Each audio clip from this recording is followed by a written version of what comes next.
Season 2 of the One Piece live action absolutely delivered. The reviews speak for themselves. It's almost making me emotional seeing One Piece get this much love from all over the world. One Piece fans, stay winning. I swear to God, you can't pick a better community. But this led me to wonder, what does Netflix need to do to make sure we stay happy? Because after the treat that was Season 2, we've come to expect greatness going forward. So join me as I discover what Netflix needs to do and not do to make Season 3 of the One Piece live action a massive success. At the end, I'll discuss the most controversial scene, so stick around. And if you know any big shots at Netflix, make sure to send them this video. First off, let's talk about characterization. Before we get to Season 3, we need to discuss some big changes in the previous seasons so you know what I'm talking about. Most characters were kept fairly close to their original counterparts, but some were also drastically changed. Garp is the most obvious example to me. In the manga, he's basically an older version of Luffy with a different set of morals. He's very eccentric, and I would go so far as to call him batshit crazy at times. But he also has a serious side to him that's only reserved for, you guessed it, serious situations. For some reason, they decided to make this his default setting in the live action. He's basically a walking exposition machine, letting the viewer know everything they need to understand the story. Out of every character they could have given this role, why give it to such a fan favorite? In Season 2, however, the biggest change for me was Miss Golden Week.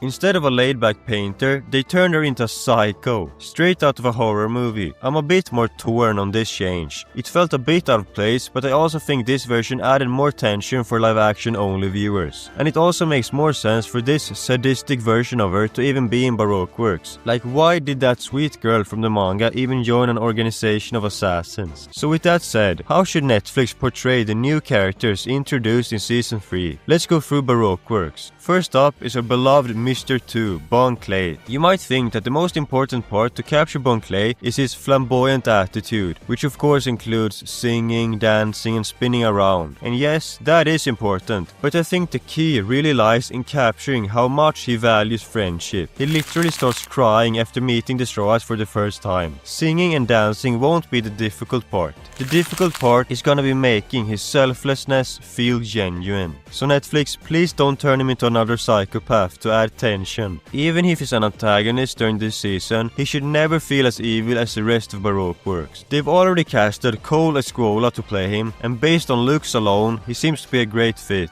Let's hope he can bring Bonchan to life. Let's talk about the duo with the least sex appeal of all time, Miss Merry Christmas and Mr. 4. To be honest, I don't think there's that much to mess up with these two. The mole woman just needs to talk fast and be annoying if they want to capture the essence of Miss Merry Christmas. She's probably the one I would care the least about if they changed her. She's so unbearably annoying, but I guess that's needed to make Usopp and Chopper's victory extra sweet. When it comes to Mr. 4, I just hope they cast a really big guy to play him, like comically big. In terms of playing him, you just need to act a bit mentally challenged and you should be in the clear. Then we got to the bit more classy duo of Miss Doublefinger and Mr. 1, the only Baroque Works agents that seem to have their life somewhat put together. Let's start with Sala, aka Miss Doublefinger. Her personality is somewhat of a contradiction in the manga. On one hand, she is a ruthless killer who will absolutely end you without a second thought. On the other hand, she's weirdly kind of nice about it. One example is when she feels bad for Nami during their fight because she thinks her weapon is useless. Or when she tells Nami she'll end her quick and painlessly. It's that professional detachment mixed with this tiny hint of humanity that makes her interesting. She's not doing this because she's a psycho like my girl Miss Golden Week apparently is now. She's just doing her job. The most important thing, however, is that walk she does. Like she's permanently on a catwalk. If they don't include that walk, we riot.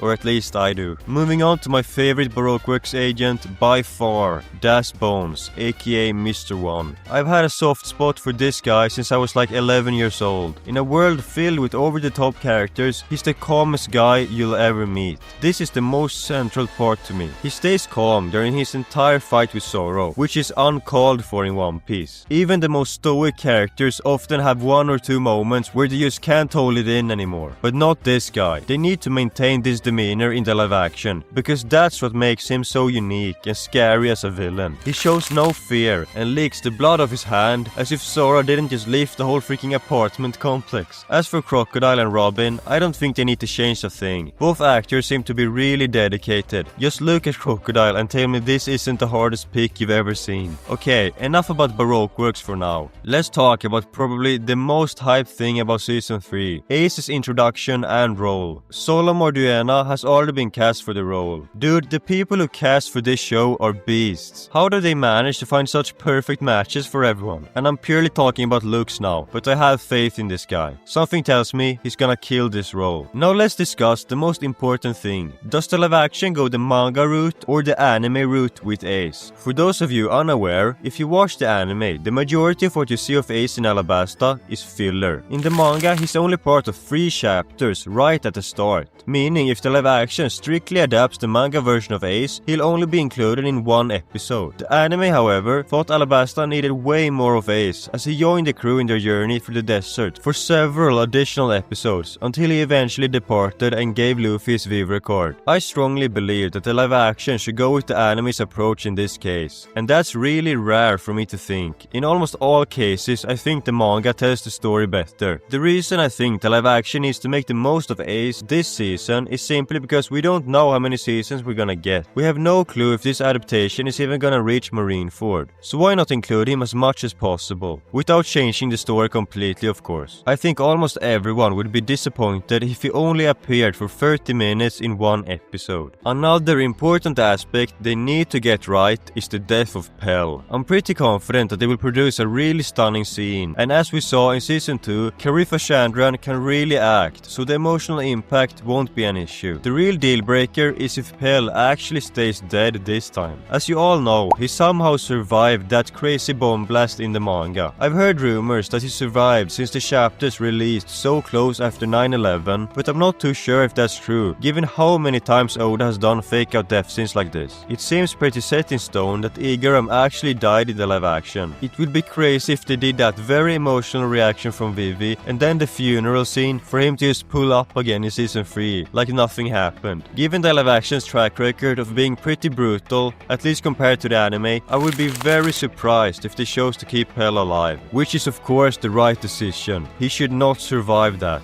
Another thing I've been thinking about is the insane scale of the war in Alabasta. It was truly a massive event, involving 1 million soldiers in total, 300,000 royal soldiers and 700,000 rebels. For context, that is nearly double the size of the Battle of Leipzig in 1813, which was the largest battle in human history prior to World War I. If they want to keep working with those numbers, or even make it close to the manga, they're gonna need a lot of extras. I want to see Lord of the Rings sized armies here. In Season 2, they seemed hesitant to create a big army. I mean, Wapple's mutant army only included 5 warriors. I get it, those costumes can't have been easy to make, but come on, 5 people. I really hope they go for it and make it seem like a gigantic clash. 1 million might be too much, but please don't make it a couple of thousand either. There is one scene that I've seen a lot of people speculate about on how it will be adapted, and that's Luffy and Vivi's fight,